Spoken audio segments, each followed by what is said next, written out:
Am I the butthole for not letting my parents use my bed while they visit my house? My mom, stepdad, and I have a troubled relationship. They're a Karen and a Ken. If you've seen the movie Red Eye, they're that obnoxious hotel couple. Regardless, they are visiting this week. They came in from out of town, which is always stressful for me and my husband. My husband and I have a queen bed. We have a twin bed in one bedroom, a full bed in our main guest room. We put my parents for the full. The full bed is not some rickety old thing, it's maybe 5 years old. My parents came to me this morning and told me they had just the worst night of sleep. They said the full bed isn't big enough for them, they got no sleep, they are so grouchy today, and could we please give them our bed for the week? I was all oh? I said no. For me, it's not just our bed, my parents would absolutely be the type to snoop around our bedroom. My parents have been complaining off and on all day. They had an extra cup of coffee because they're so tired. They need Advil because their back is so sore. Stuff like that. My husband has ignored them for the most part. My stepdad tried to be all buddy-buddy and hint at the bed swap to my husband. AITA? Should I give my parents my bed? ETA, they are larger people. Not sure if this makes a difference. NTA. This is your house and your bed. I'm sure they don't offer you their bed when you visit. They shouldn't expect you to, but they are obviously entitled. Tell them they have 3 choices. Deal with a full-size bed. One of them sleeps in the full and the other in the twin. They pay for a hotel room. Of course, number 4 would be that they never bring their entitlement to your doorstep again. I'm about to suggest number 2 the next time they complain. Or offer to get a queen-size inflatable mattress that'll end the conversation really quickly. Haha. I don't want to offer that in fear they'll say yes.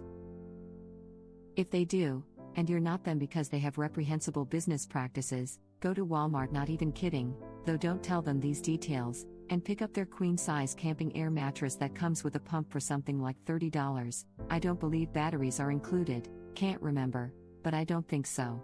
I've been using mine for company and camping a few times a month since June, so far it still holds its air and it's still comfortable. It'll deflate the first time you sleep on it because the fabric will stretch, and sometimes if you have a big temperature change overnight, but after that, it's great. I've had compliments from several of my house guests on it, and it's made camping trips way more fun. Queen air mattress with queen egg foam mattress pad. It's not the best, but it's not bad.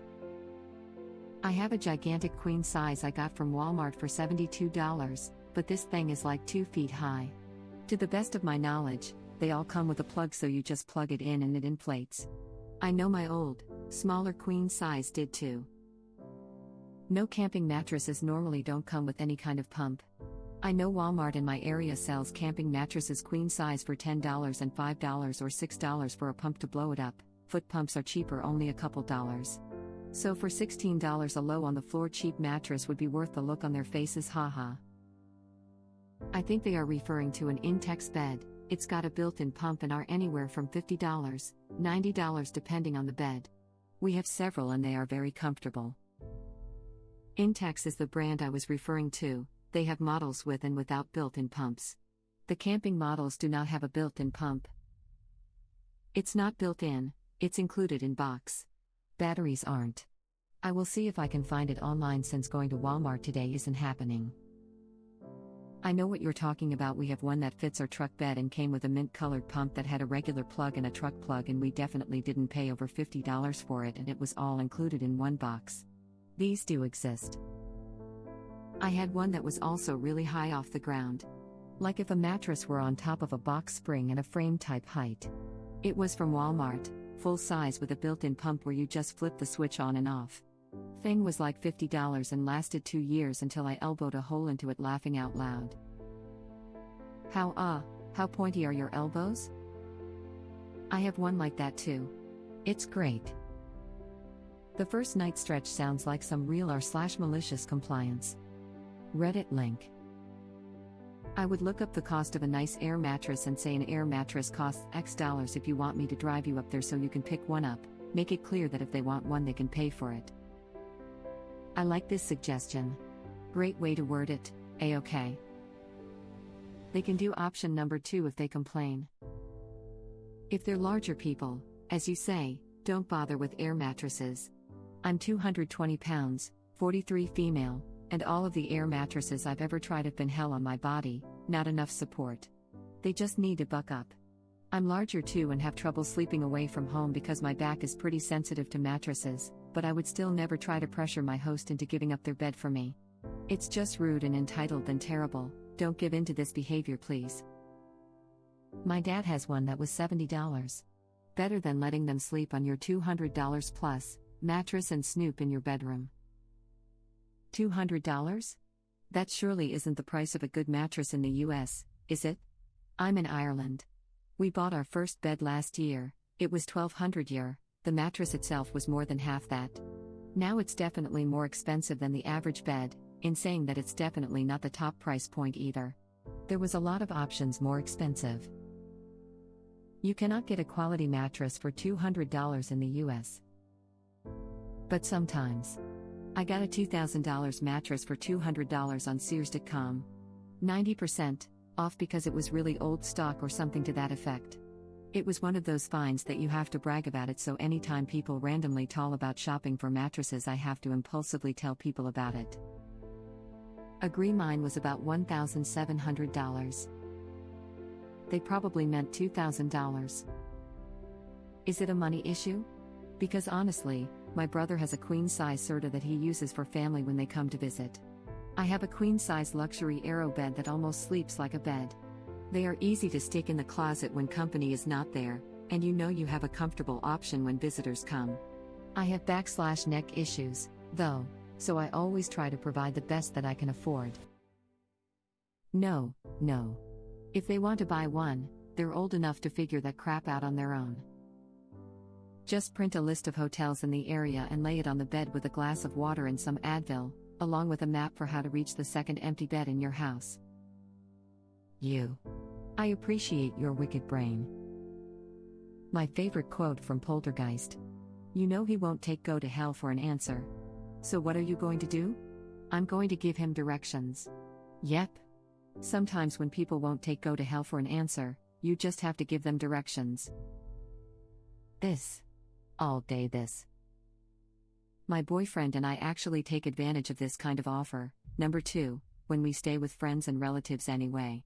It's pretty hard to get a good night's sleep at someone else's house, and it's worse with your partner tossing and turning. I think it makes way more sense to sleep separately when it's a decent solution and is a really nice offer from the host. Do it. My eels have a full-size bed in the guest room they've usually put us in. The only reason I've ever had significant issues with it was when I was pregnant and my hips had just started shifting, which hurt a bunch even on my own bed, but was worse with less space. I'm a bigger person, not buy 2 airplane seats big, but big enough to shop at stores like Lane Bryant, and the main thing at normal times is that my husband and I will touch regardless of positions. When my daughter shared our bed and we visited family with only full-size beds or smaller, my husband and I simply slept in different beds. If your parents are certain they can't fit in a full, put them in separate beds. If they claim they can't fit in a twin bed, let them know that that's half the size of a king-size bed, so your bed would be just as useless for them. Followed by a list of hotels in the area if they have a problem with that solution. Also might want to consider having mystery work being done in the guest rooms next time they want to visit, so hotel is the only option. Honestly, most full beds versus queen beds aren't much different in size. Usually about 6 inches in each direction. Based on what you wrote, I'm guessing that difference wouldn't matter. Actually, the only difference is literally 6 inches total. A full bed is 54 inches across versus a queen is 60 inches across. The parents are fighting to get an extra 3 inches apiece. My husband and I are both larger, and this difference actually really does matter in terms of comfort. But you still don't demand to have your host give up their bed for you. The nerve. I don't know. I've slept in a full-size bed, and I've slept in a queen-size bed with a partner. That extra space feels a lot different. Number 2 seems pretty reasonable to me, if their complaint is really that the bed is too small. If they need to cuddle or engage in sexual activity, I'm sorry, I know they're your parents, they can do it in the full-size bed and then one can leave to sleep in the twin bed. How entitled. Why would you guys deserve the too small bed? You do not have to accommodate them because of their weight problems. Seriously, why wouldn't they just do this? It's such a simple solution. I get wanting to sleep with your so, but for a short time, it should be fine. And if they'd rather be uncomfortable but together, well. Recommend some good local hotels. Not the butthole. One of them sleeps in the full and the other in the twin. Lol, yes, this. If sleeping was so bad, I'm surprised one of them didn't go to the twin in the middle of the night. I have a king and it's tough to go back to full. I would have snuck to the twin at 1 a.m. My parents recently slept in their own guest room, which has a full bed, when they were repainting their bedroom, and my mom told me that it's a long, cramped step down from their California king. I'm sure if they had a twin bed at their disposal, one of my parents would have taken it, haha. Original post has options for her parents, and stealing her bed is not one of them. My husband and I sleep on a full bed when we visit my parents, king at home. I would 100% sleep on a twin if they had it available. One of them sleeps in the full and the other in the twin. Ding ding ding, I mean it's not exactly a war crime if you sleep in another bed from your partner. Exactly. My wife and I have our own rooms. It's glorious. I go to bed later and get up later than she does. Also, I hog covers. And we like very different temperatures and kinds of sheets. So this works beautifully for us both. We are different and both need sleep. For a while we were on completely different schedules. I like it cool, she likes it warm. Sleep is sleep. I agree, sleep is so important to our well-being. If you both get better sleep separately, then that's what you do. It doesn't rule out intimacy at all. In fact, I think it might keep the relationship fresher. My wife went through a burst appendix followed by a diagnosis of breast cancer. After essentially caring for her for almost 20 months straight by myself along with working full-time, I ended up with insomnia. I found out the hard way sleep is like air. You don't realize how much you need until you're not getting enough. Wow, hard times. I hope she's doing much better now. You're right, it is like air, so necessary. She is, thanks. This was 12 years ago. Wonderful, glad she beat it. Same. Plus we have 3 large breed dogs, and one bed for all 5 of us just doesn't work. Me and one dog in one bed, boyfriend and one dog in the other bed. The tough guy independent dog sleeps on the dog bed at the foot of the bed. He likes to sleep in between me and the door. Yeah, first thing I thought was one of them sleeps on the twin. Easy peasy. Or 4. Rearrange guest room to push twin against full bed and smile sweetly. Also, lock your door and around their bedtime have your partner sit in the bed when you have a shower or are watching TV. I wouldn't put it past them for you to leave the room and go to bed and find them both sitting in their jammies in your bed and refusing to get out. Then the guilt trip starts. You wouldn't kick an old lady with health problems to sleep on a terrible mattress, would you? You don't need the hassle. Op should print out a list of local hotels and hand it to them saying, I'm sure you can find something in your budget. That way they don't get the idea that original post is footing the bill. NTA. I'm team number 3. I feel like number 3 is not getting near the love it deserves. That would have been my go-to. Exactly. I mean, depending on the day, a chance to sleep in a bed by myself could be a welcome change of pace. No snoring, no flopping, no cover stealing? Winning. They could also order a queen-sized air mattress or something else suitable for them if original post is okay with that. NTA. Don't let them stay in your room. Boundaries are important. NTA. They said the full bed isn't big enough for them, they got no sleep, they are so grouchy today, and could we please give them our bed for the week? Oh, you know what? I just read how sleeping on a nice, hard floor is supposed to do wonders for your back and leave you feeling refreshed and rejuvenated. Let me help get you set up. Haha. I love it. You see, it sounds preposterous, but I used to do this when my back hurt as a teenager and it actually worked. Seriously. I won't do it every night, but once in a while, works wonders. Until my husband's firm Tempur-Pedic, best sleep I ever got was on a thin college dorm futon, 6 inches, mattress topping a rock-hard bed of springs. Just needed a cushioned mattress cover. Soft mattresses are from hell. Seriously. I love the idea of a soft, squishy mattress. My back does not. Firm mattress, plus, good thick pillow top. Support you sink into. Also, butt pillows if you're a side sleeper. Butt pillows? Yes. I too am confounded. Doth the pillow rest betwixt the fold of one's buttocks? One day I would love to have one of those giant C-shaped pillows that they make for pregnant people, but for now, I use a couple pillows shoved under my butt and back while I'm lying on my side. It helps a lot. NTA.